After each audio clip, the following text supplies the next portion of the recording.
Kalau kau jalan turun, kalau kau jalan-jalan, ingat siapa? Allah. Beneran ya, ingat Allah ya. Ulang. Kalau kau jalan naik, baca apa? Allah. Kalau kau jalan turun, baca apa? Allah. Kalau kau jalan naik, kalau kau jalan turun, kalau kau jalan-jalan, ingat siapa? Allah. Masya Allah. Para pemuda yang dirindukan surga, contohnya dalam Al-Quran banyak. Salah satunya adalah selain Rasulullah Muhammad SAW adalah seorang nabi yang cakep sekali. Pasti tahu dong, Nabi Yusuf alaihissalam. Ya, Masya Allah. Nabi Yusuf ini sungguh sangat taat. Apa bukti ketaatannya? Ketika beliau dimasukkan sumur oleh saudara-saudaranya, ada dendam nggak? Nggak ada. Ya, tidak ada dendam. Ketika beliau difitnah oleh istri pejabat, siapa namanya? Zulaikha, kabarnya begitu. Diajak selingkuh, dia katakan, ma'adallah, aku takut kepada Allah. Beliau nggak mau, tapi malah difitnah dia menyelingkuhi istrinya pejabat, istrinya gubernur. Akhirnya Nabi Yusuf di penjara. Tidak pernah beliau dendam. Kenapa? Allah sampaikan dalam Al-Quran, Rabbana, coba bersama, Rabbana. Ulang, Rabbana ma khalaqta hadza batila subhanaka faqina adzabannar. Siapa yang tahu artinya? Boleh dapat hadiah. Oke. Rabbana, wahai Rob. Rob itu panggilan yang artinya manajer, pengatur alam semesta. Itu Rob. Seorang guru namanya murabbi, karena dia ngatur di dalam kelas. Muridnya namanya mutarabbi, karena muridnya sedang diatur di dalam kelas, belajar bersama. Pengatur alam semesta ini namanya Allah namanya. Sifatnya yang mengatur dikasih gelar atau sebutan Rabbun. Kalau berdoa, Rabbana atina fid dunya hasanah wa fil akhirati hasanah wa qina adzabannar. Pakai kata Rabbana. Jadi kalau kita berdoa Rabbana Rabbana Rabbana itu bayangan kita apa? Kita memikirkan bahwa alam semesta ini diciptakan oleh, dijaga oleh, diatur oleh, yang paling menentukan adalah Rabbana, wahai Rabb, ma khalaqta, tidak ada yang kau ciptakan ini batilah, sia-sia. Enggak ada. Kita ditakdirkan masuk ke semansa, bukan ke seman. Kalau satu apa namanya? Ini satu ya. Semansa. Saya semada dulu, jadi ingat dua jadinya ya. Kita tidak masuk ke semada, SMA semanda atau apa kalau di sini? Ya, ya. Kita masuk ke semansa, itu tidak sia-sia. Kok tidak sia-sia? Bagaimana cara taunya? Allah pasti akan memberikan keberkahan ketika kita dekat kepada Allah. Bukan hanya itu, kita lahir di keluarga kita, kita menjadi anak ibu kita, ayah kita. Mungkin ada keluarga kita yang kurang, ada yang lebih, ada yang mungkin bermasalah. Tapi yakinlah, apapun yang Allah takdirkan dalam hidup kita sebagai pemuda yang dirindukan surga, kita ingat ayat Allah, Rabbana ma khalaqta hada batila. Ya Allah, ya Rabb, tidak ada yang kau ciptakan sia-sia. Enggak ada, pasti ada manfaat. Orang sakit ada enggak manfaatnya? Ada. Tapi kalau diminta sakit enggak boleh. Kalau dikasih sakit banyak manfaatnya. Agar dia ingat pada Allah, agar dia sabar, agar dia tahu, menyadari bahwa hidup ini yang paling berkuasa adalah Allah, yang menyembuhkan juga Allah, bukan dokter. Dokter hanya wasilah saja.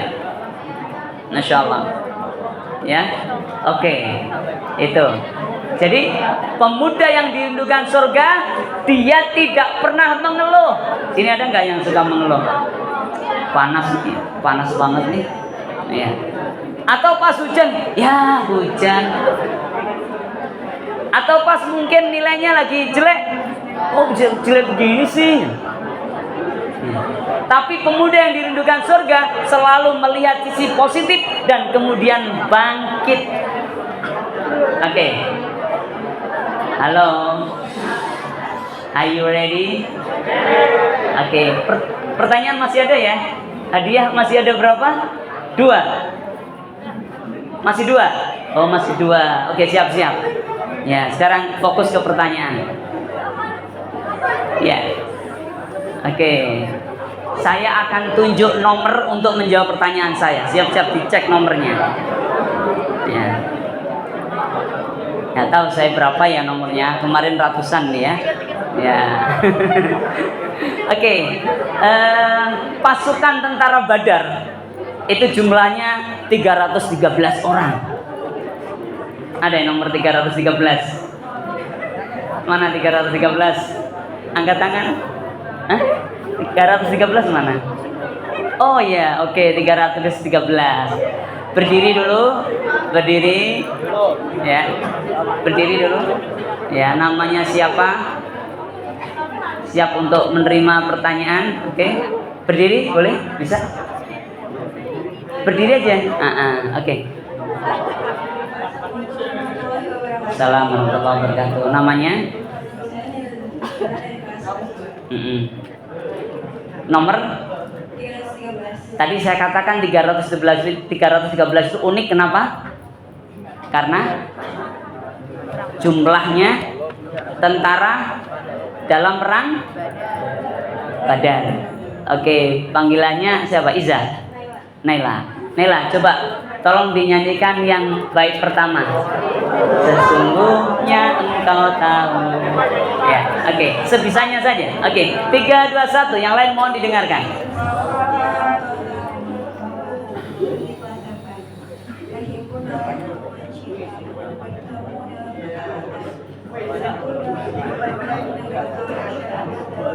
Oke, cukup. Terima kasih. Tepuk tangan dong untuk Naila. Ya, Naila bacanya menghayati banget. Sesungguhnya engkau tahu. Jadi nggak lagu dong ya. Oke, masih ada satu lagi. Ya, kita akan. Tadi ceweknya udah 2 ya. Cowoknya udah? Oh belum. Oke, umum deh. Cowok cewek sama ya. Kita akan cek siapa yang hafal dari kepanjangan power. Angkat tangan. Oke, bagus. Oke. Luar biasa. Ya, sebutkan nama. Enggak boleh, ingat-ingat aja, diingat-ingat. Oke. Siapa namanya? Ada sini ya. Bismillah. Nama dulu. Kelas boleh, kan kelas 11 ya. Apa saya? Ya. Ya. Ayo adab sini aja, nanti dibantu saya. Saya bantu. Pelajari kisah orang sukses. Oke. Obati. Lihat sini. Obati. Gak apa-apa, lanjut. Obati. Anak muda nggak boleh putus asa. Bangkit, ayo. Oke. Tanya. Teman. Nyahkan kemalasan. Nyala dari kemalasan. Ya, oke, boleh. Terus R. Rutin ikut mengaji. Oke, tepuk tangan dong. Dapat voucher ya. Masya Allah. Terima kasih teman-teman. Masya Allah, luar biasa. Saya kalau melihat anak-anak muda ini, saya pengen muda lagi tapi nggak bisa ya, karena sudah mentok ya. Oke. Terakhir sebelum kita tutup, mohon dengan khusyuk kita berdoa agar hati kita yang ada ini disatukan oleh Allah. Amin. disatukan di dunia dan disatukan di akhirat, dikumpulkan di surganya Allah. Yuk kita bersama-sama dengan sadu kita berdoa, tapi dengan gaya milenial, Gen Z, yaitu bernyanyi, ya. Bismillahirrahmanirrahim. Yang kompak ya. Ya, Bismillah 3 2 1. Cowoknya belum. Oke, bareng-bareng deh. 3 2 1. Sesungguhnya engkau tahu bahwa hati ini telah berpadu, berhimpun dalam naungan cintamu, bertemu dalam ketaatan, bersatu dalam perjuangan, menegakkan syariat dalam kehidupan. Kuatkanlah ikatannya, kekalkanlah cintanya, tunjukilah jalan-jalannya, terangilah dengan cahayamu yang tiada pernah padam. Ya Rabbi, bimbinglah kami. Lapangkanlah dada kami dengan karunia iman dan indahnya tawakal padamu. Hidupkan dengan ma'rifatmu, matikan dalam syahid di jalanmu. Engkaulah pelindung dan pembela. Terima kasih. Tepuk tangan untuk kita semuanya. Bismillahirrahmanirrahim. Assalamualaikum warahmatullahi wabarakatuh. Alhamdulillahilladzi an'ama 'alaina bi ni'matil iman wal ihsan wal islam. Alhamdulillahilladzi muqawwirul laila 'alan nahar. Nashhadu an la ilaha illallah wa nashhadu anna Muhammadan 'abduhu wa rasuluh.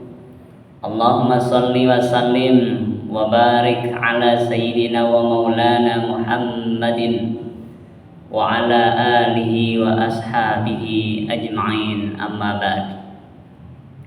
Bapak Ibu yang dirahmati Allah, apa kabar siang hari ini? Menurut panitia ini kajian zuhur terakhir di pekan ini, ya, insya Allah. Semoga bukan terakhir dalam hidup kita. Amin ya rabbal alamin. Kita berharap, berdoa agar Allah perpanjang usia kita hingga Ramadan berikutnya masih mendapatkan kesempatan yang luar biasa ini. Amin. Bapak Ibu yang dirahmati Allah, siang ini tema yang ditetapkan oleh panitia, ya, jangan kendor di akhir Ramadan. Ini luar biasa. Tema meskipun sering dibahas tapi perlu banyak evaluasi. Meskipun dianggap biasa, sebuah rutinitas, tapi seringkali menjadi alat kemudian kita menyesali mengapa Ramadan berlalu biasa-biasa saja seperti sebelumnya.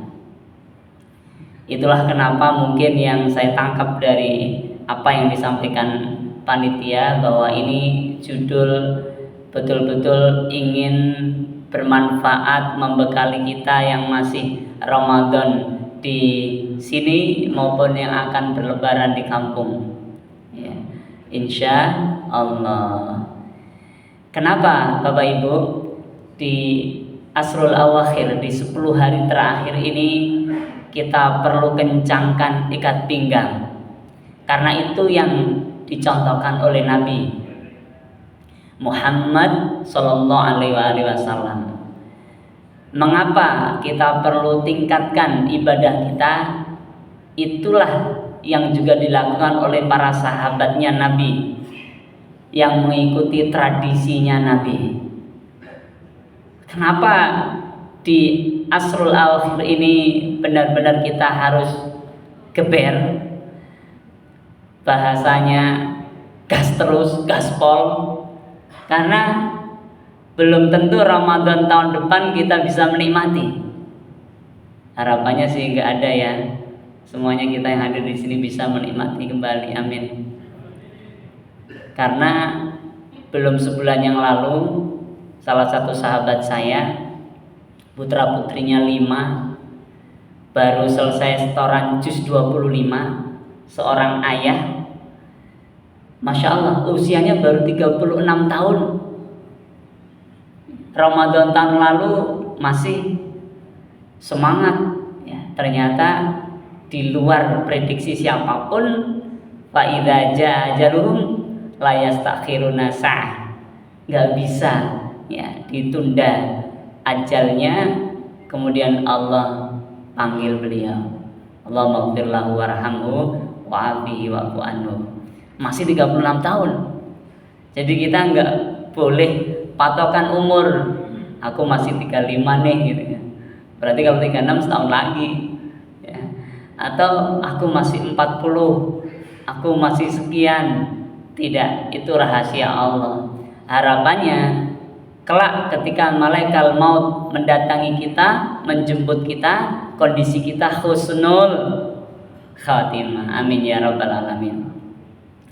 Bapak Ibu, jangan kendor di akhir Ramadan itu memang adalah tradisi Nabi, para sahabat, tabi'in, tabi'in dan seluruh umat Islam di dunia ini.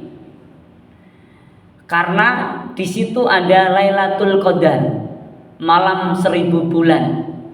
Satu kali sujud di malam Lailatul Qadar, jika kita mengharap ampunan dari Allah, bisa jadi nilainya sama dengan puluhan tahun sujud terus. Masya Allah. Satu kali doa di Lailatul Qadar bisa jadi nilainya sama dengan doa terus menerus selama puluhan tahun. Asbabun nuzul dari surat Al-Qadar, ketika kita mau cari tahu bahwa ada kisah Nabi dari Bani Israel yang sering kita kenal dalam dunia lain, Samson. Dalam dunia Islam namanya Sam'un. Beliau seorang Nabi yang disegani, yang menginspirasi karena ibadahnya pernah ibadah sampai 1000 tahun. Masya Allah. Puasa bukan 1000 tahun, 1000 bulan. Keliru. 1000 bulan, Bapak Ibu. Pakai baju besi siangnya untuk berperang, berjuang di jalan Allah.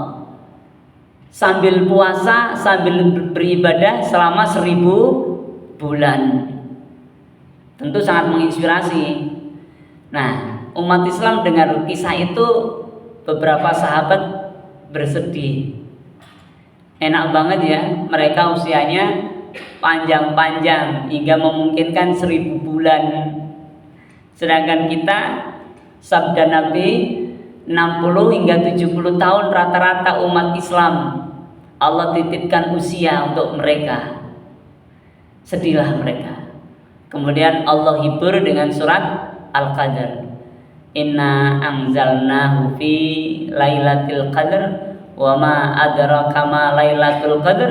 Lailatul qadri khairum min alfi syahr. Malam yang satu itu nilainya lebih dari 1000 bulan. Masya Allah. Kalau dihitung-hitung 83-an tahun, itu satu malam. Kalau tahun depan Allah perpanjang usia kita, Allah izinkan menikmati Lailatul Qadar lagi, tambah lagi 83 tahun.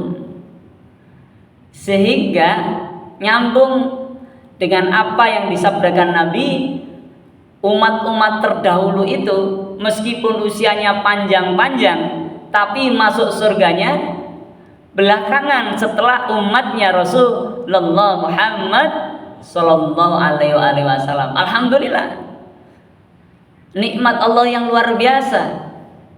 Secara hitungan umur nggak panjang, tapi pahalanya luar biasa, banyak.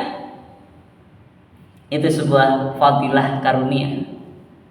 Sama dengan hadis Nabi yang sering kita dengar bahwa kelak orang kaya yang soleh masuk surganya kalah cepat dengan orang miskin yang soleh. Pautnya 500 tahun. Banyak orang bersedih, orang kaya ikut sedih.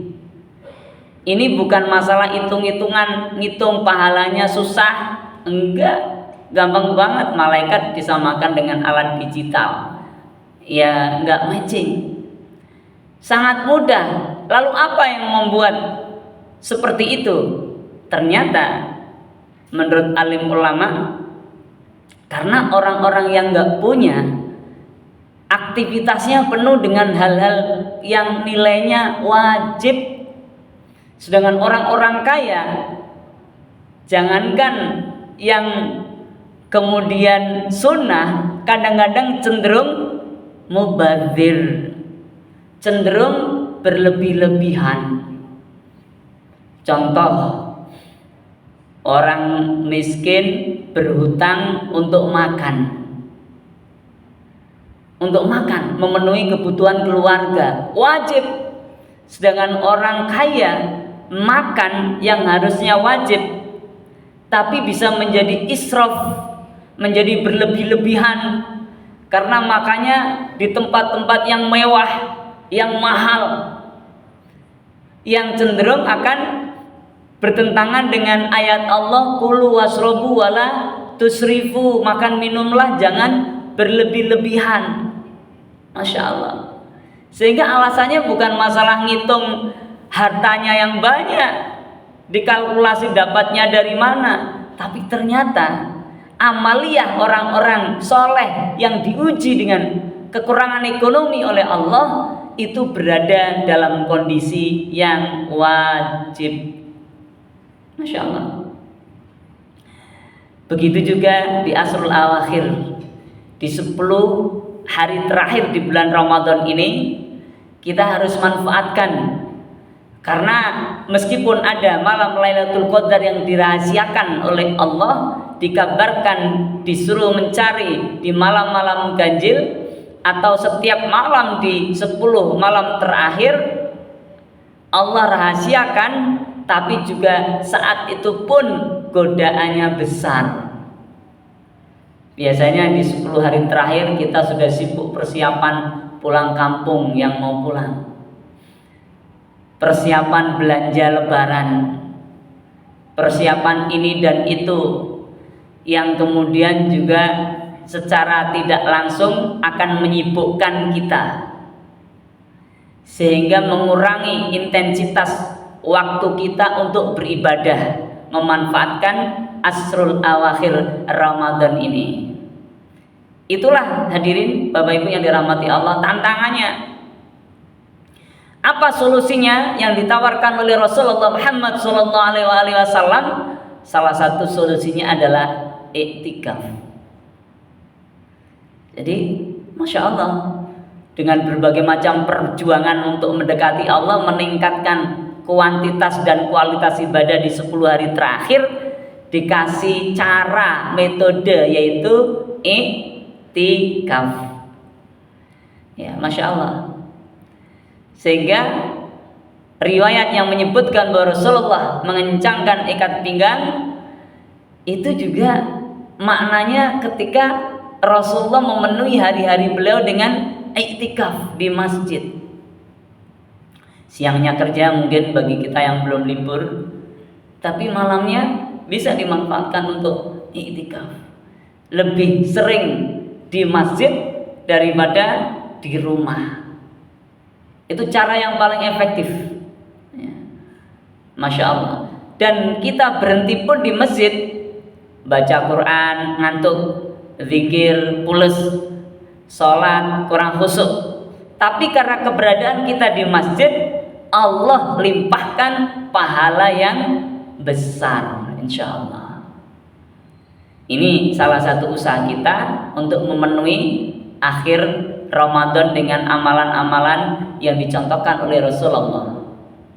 Bapak Ibu yang dirahmati Allah, apalagi selain iktikaf, tentu di 10 hari terakhir ini, sebagaimana amalan-amalan dalam iktikaf itu kita bisa baca Quran, sholat dan sebagainya.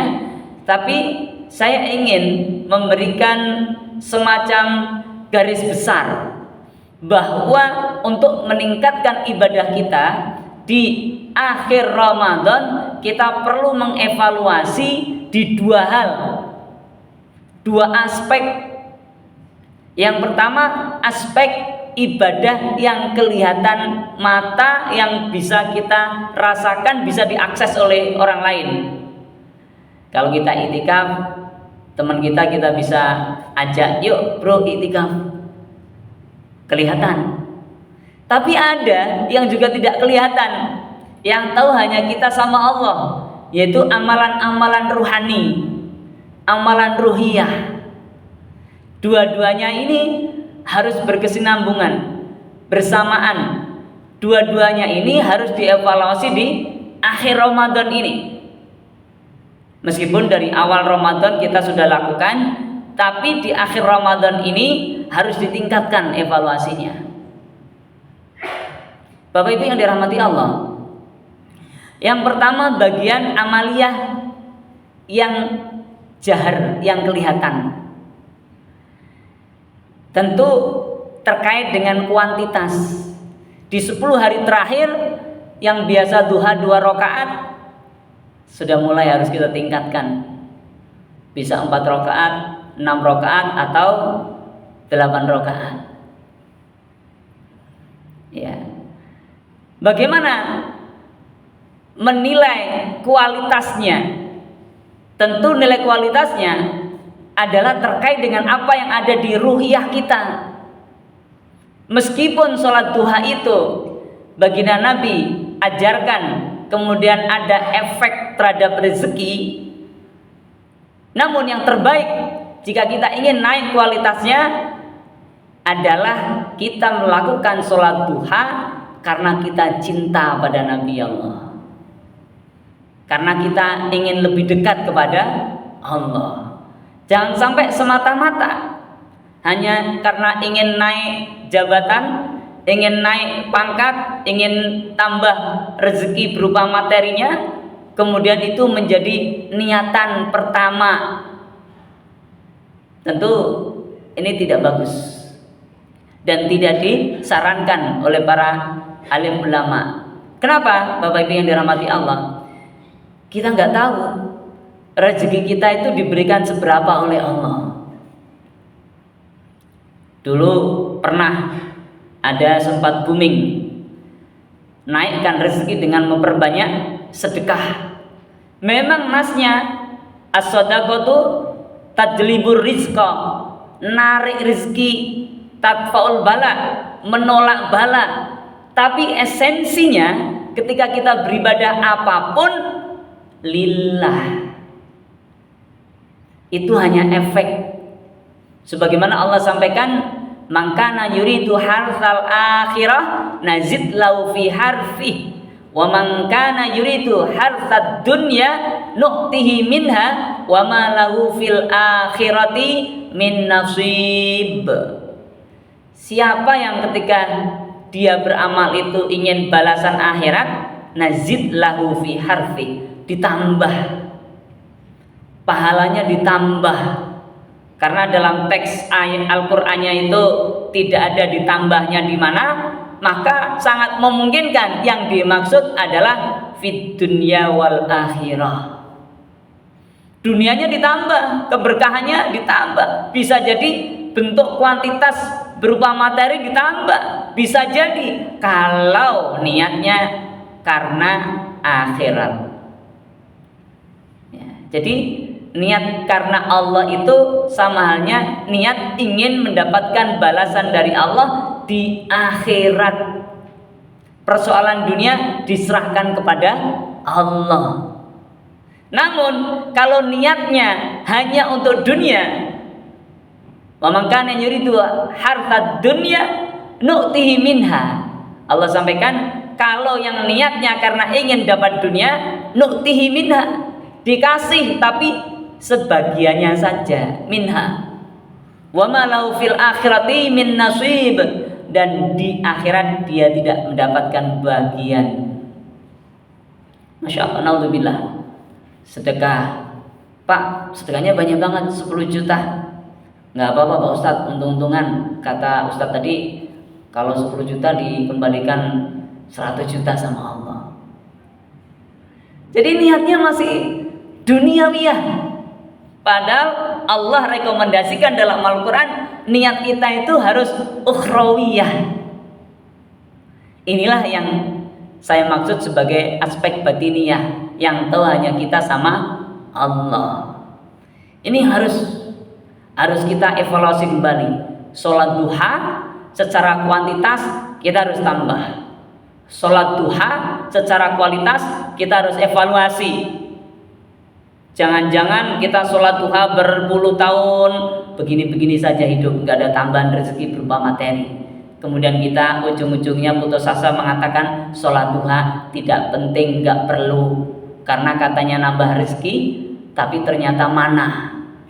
Padahal rezekinya Allah bukan hanya materi. Ketika Allah kasih iman kita, ditempelkan di dada kita ini, Masya Allah, rezeki luar biasa. Allah kasih kesehatan kita, itu luar biasa, mahal harganya. Allah kasih kesempatan kita bisa bertemu dengan keluarga, bisa silaturahim dengan teman lama, bisa tersenyum ketika orang lain sulit tersenyum, bisa menyadari ketika banyak orang tidak menyadari, bisa memaafkan ketika orang lain sulit memaafkan. Itu adalah rezeki yang luar biasa dari Allah. Banyak para psikolog yang menangani orang-orang yang sulit senyum. Nah, kita senyum gampang, Masya Allah, rezeki. Hadirin Bapak Ibu yang dirahmati Allah, Sholat yang lain pun kita perlu tingkatkan. Yang belum pernah sholat hajat, Bapak Ibu sudah sering ya sholat hajat ya. Sholat hajat itu sholat karena kita ada permintaan. Kapan? Boleh pagi, boleh siang, boleh malam, tidak harus malam hari. Jumlahnya 2 rakaat. Kalau ada apa-apa, ingin sesuatu, misalnya ini masalah kok sulit banget diselesaikan, sholat hajat 2 rakaat, minta kepada Allah. Bukan ambil HP kemudian browsing. Itu usaha berikutnya untuk cari solusi. Tapi pertama harus kembali kepada Allah. Sholat hajat. Belum lagi sholat tasbih. Mungkin sudah pernah semua ya Bapak Ibu ya, sholat tasbih, sholat nawafil, sholat sunnah nih. Sholat tasbih 4 rakaat. Siang dikerjakan 4 rakaat 1 salam. Kalau malam dilakukan 2 rakaat salam, 2 rakaat salam. Isinya jumlah total ada tasbih 300 kali. Bunyi tasbihnya subhanallah walhamdulillah wala ilaha illallah wallahu akbar. Cara-cara seperti itu Bapak Ibu, hari-hari ini, zaman-zaman ini, itu bukan sebuah masalah. Nggak tahu ini cara sholat tasbih bagaimana, browsing di internet, cari di ChatGPT, di Gemini, di AI. Kalau meragukan, WA ustadz-ustadz yang ada. Gampang sekali. Nabi mengatakan kalau bisa tiap malam sholat tasbih, Masya Allah. Kalau nggak bisa, Kemis malam Jumat sepekan sekali. Nggak bisa juga sebulan sekali. Nggak bisa juga setahun sekali. Nggak bisa juga seumur hidup sekali. Artinya sholat tasbih ini penting, Masya Allah, meskipun sholat sunnah. Masya Allah. Bapak Ibu yang belum pernah sholat tasbih, di asrul awakhir sahrul Ramadan ini, mari kita laksanakan. Boleh malam sebelum tidur, boleh. Masya Allah.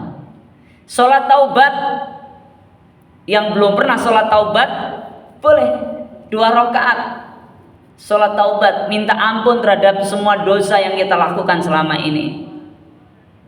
Dan sholat-sholat sunnah yang lainnya, kita mulai kalkulasi, kira-kira kuantitasnya harus ditambah. Itu usaha untuk jangan kendor tuh. Baca Qur'annya harus dinaikin. Kalau 1 hari biasa 1 juz, kuatin sampai 2 juz, 3 juz misalnya. Ya. Ngantuk-ngantuk gak apa-apa, kita cuman ada waktu 8 harian kurang lebih. Nanti malam insya Allah malam ke berapa Pak? 23, Masya Allah. Malam 23, malam ganjil. Di sini dipakai itikaf nggak sih? Kalau malam pakai ya, Masya Allah. Ya. Ini kita naikkan. Tadi sisi kuantitas, sisi kualitasnya nggak ada orang tahu selain kita sama Allah. Tapi tetap harus dievaluasi karena yang di dalam itu yang menentukan sebenarnya. Kenapa? Bapak Ibu yang dirahmati Allah, nanti di akhir Ramadan ini insya Allah Allah janjikan sebagaimana ayat yang kita hafal, orang yang berpuasa akan diberi piala mahkota namanya takwa, dengan teks yang kita sudah pahami, la'allakum tattaqun, agar kalian mendapatkan ketakwaannya. Rasul ditanya oleh sahabat, ya Rasulullah, takwa itu di mana? Beliau menjawab, at-taqwa ha huna wa yushiru ila sadrihi thalatha marrat. Takwa itu ada di sini, kata beliau, sambil menunjuk ke arah dadanya 3 kali. Jadi takwa itu ternyata letaknya di dalam dada kita ini. Para alim ulama memaknai maksudnya ada di dalam hati kita. Sebagaimana iman itu Allah titipkan di dalam hati kita, sebagaimana niat itu Allah titipkan di dalam hati kita. Dan di dalam dada kita ternyata bukan hanya ada hati, ada jiwa. Tentu dalam bahasa Arab, hati yang sering kita dengar dari teks Arabnya qalbun, sifatnya inqalaba yang qalibu, dia berbolak-balik. Coba hati kita itu kan berbolak-balik, kadang semangat, kadang enggak, kadang-kadang iya enggak ada sebab, enggak ada angin, enggak ada hujan, tiba-tiba sedih aja. Kadang tiba-tiba senang gitu, tiba-tiba ada wah semangat dalam hidup, pengen begini, tiba-tiba ya udahlah, Masya Allah. Itu inqalaba yang qalibu. Nah, tapi ini harus dijaga. Kenapa? Karena hati kita itu akan ditempatin takwa yang berkualitas akibat training di bulan Ramadan ini. Sekarang insya Allah sebelum Ramadan pun kita insya Allah ada takwanya. Tapi takwa itu biasa-biasa aja. Awalnya berkualitas di bulan Ramadan, akhir Ramadan semakin berkualitas. Selesai Ramadan kualitasnya dahsyat. Ke Ramadan berikutnya tambah habis, tambah berkurang kualitasnya, ketakwaannya. Allah kasih kemuliaan, Allah kasih hujan lagi, ibaratnya kasih bulan Ramadan, kasih semangat lagi untuk mengencangkan ketakwaan kita, menguatkan ketakwaan kita, meningkatkan kualitasnya. Masya Allah. Jadi takwa nanti itu yang akan Allah berikan bukan takwa sembarang takwa, tapi takwa yang optimal, takwa yang berkualitas, dan itu letaknya di dalam hati. Ibarat benih, takwa itu akan ditanam oleh Allah di dalam hati kita. Maka hati itu harus dijaga. Jangan sampai dia berbolak-balik sebagaimana sifat asalnya. Bagaimana menjaganya? Karena dia abstrak, sesuatu yang nggak tampak tapi kita rasakan. Baginda Nabi mengajarkan doa khusus. Sudah tahu kan Bapak Ibu doanya? Ya muqallibal qulubi tsabbit qalbi ala dinik. Itu doa yang sering dibaca oleh Nabi menurut Ummu Salamah, istri beliau. Ya Rasul, kenapa engkau sering doa itu? Kata beliau, wahai Ummu Salamah, ketahuilah bahwa seluruh hati manusia ada di bawah jari jemarinya Allah. Maksudnya dalam kuasa Allah. Kalau Allah menghendaki A, mudah sekali Allah bimbing manusia untuk melakukan kebaikan-kebaikan. Dan begitu juga sebaliknya, kalau dibiarin udah bahaya. Maka kita baca, kita amalkan, ya muqallibal qulubi tsabbit qalbi ala dinik. Hadis riwayat Imam Tirmidzi. Ustaz, nggak hafal itu doanya meskipun nggak begitu panjang. Searching di internet, cari doa penguat hati atau apalagi namanya itu. Ya. Dan di dalam dada ini, Bapak Ibu, ternyata bukan hanya ada hati loh, ada namanya jiwa. Dalam psikologi Islam dibedakan antara jiwa dan hati. Jiwa itu adalah spiritnya, dia pendorongnya. Ibarat dalam dunia kerja dia supporting sistemnya. Makanya ternyata yang buat kita semangat, yang buat hati semangat itu jiwa. Ya. Hati itu ibarat raja, kata Imam Al-Ghazali. Ya. Dan yang menentukan semua itu hati. Tapi raja ini mendengar bisikan-bisikan jiwa dulu. Fa'alhamaha fujuraha wa taqwaha. Ya. Sungguh ya, Allah ilhamkan kepada hati manusia, pada jiwa manusia, sifat fujur dan sifat takwa. Jadi memang ini karunia dari Allah sebenarnya. Kalau kita nggak punya sifat fujur, malaikat namanya, bukan manusia. Sedangkan insya Allah manusia itu lebih mulia daripada malaikat jika kita mengikuti tradisi kebiasaan Rasulullah Muhammad Sallallahu Alaihi Wasallam. Masya Allah. Bapak Ibu yang dirahmati Allah, jiwa harus dijaga.